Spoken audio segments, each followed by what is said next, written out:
Guys, welcome to HardReset.Info channel. Today I have Samsung Galaxy S24 and I want to show you how to fix the problem when your game or application are not visible on the Google Play Store, as in my situation.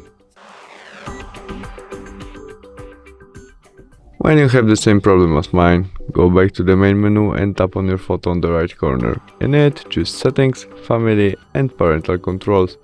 As you can see, now we have page 3. To visible game or applications Mobile Legends game, we need more than page 3.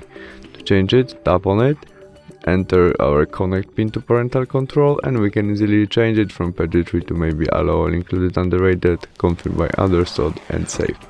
You can also turn off your parental control by switch off. And that's all. We can go back and try search Mobile Legends games again. And now we can do it. Thanks for watching, see you soon, bye!